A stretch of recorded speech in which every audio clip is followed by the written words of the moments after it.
Kwa majina ni Sheikh Abu Katada, Pwani Patriotic Religious Leaders Chairperson. Tumejumuika hapa kupongeza tangazo ambalo kwamba ilitolewa na Waziri wa Elimu CS Julius Migos Ogambo ya kutoa muda maalum, muda wa kudhibiti masomo ya shuleni.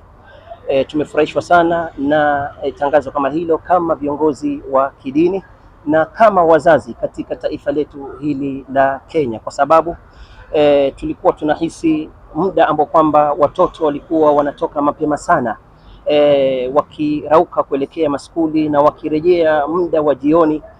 Ule muda ulikuwa ni mzito sana na ni mzigo kwa watoto kama hawa, kwa wanafunzi kama hawa. Kutoa tangazo kama hilo na kudhibiti muda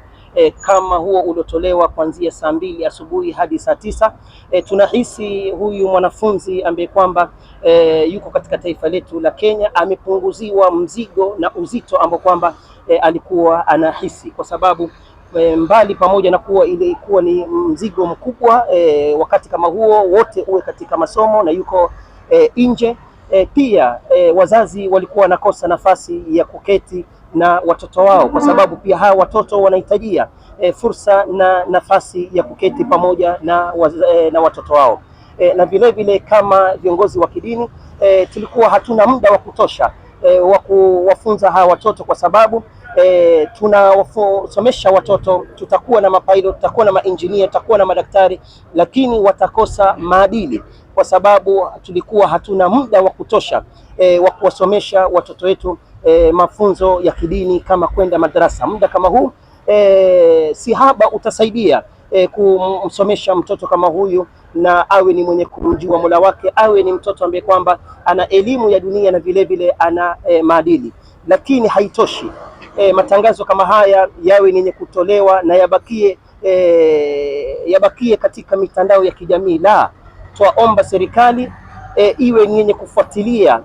jambo kama hili, ikishirikiana na serikali za kaunti, wawe ni wenye kufuatilia tangazo kama hili, kwa sababu si mwanzo wizara kama hii kutoa matangazo kama haya, lakini twaona bado watoto wanatolewa mapema, wanaenda maskuli mapema, wanarudi kuchelewa. Kwa hivyo tunatoa wito kwa taifa letu, tukikusudia ofisi ya wizara, baada ya kutoa matangazo kama hayo waziri wetu, tunachotaka kama viongozi wa kidini sasa ni ufuatiliaji. Skuli ambayo kwamba, shule yote ambayo kwamba itaonekana inakhalifu kauli ya waziri wa elimu, skuli kama hiyo ichukuliwe hatua, na wazee wa mtaa, machifu, pamoja na sisi kama viongozi wa kidini tushirikiane sote, tuone tangazo kama hili na mwito kama huu ambao kwamba ulitoka kwa ofisi ya wizara ya elimu iwe ni yenye kutekelezwa.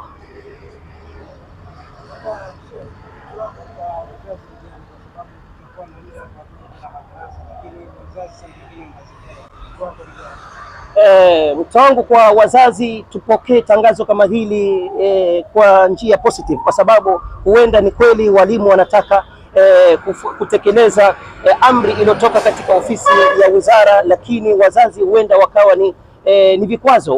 wanataka watoto wao waendelee. Twasema wazazi tushirikiane, watoto sote tunasaidiana kuwapatia malezi. Kuna part ambayo kwamba ni ya walimu na kuna part ambayo kwamba mzazi pia unahitajia uwe karibu na mtoto wako ili apate malezi ya mzazi, si malezi yote apate akiwa nje ama akiwa shuleni.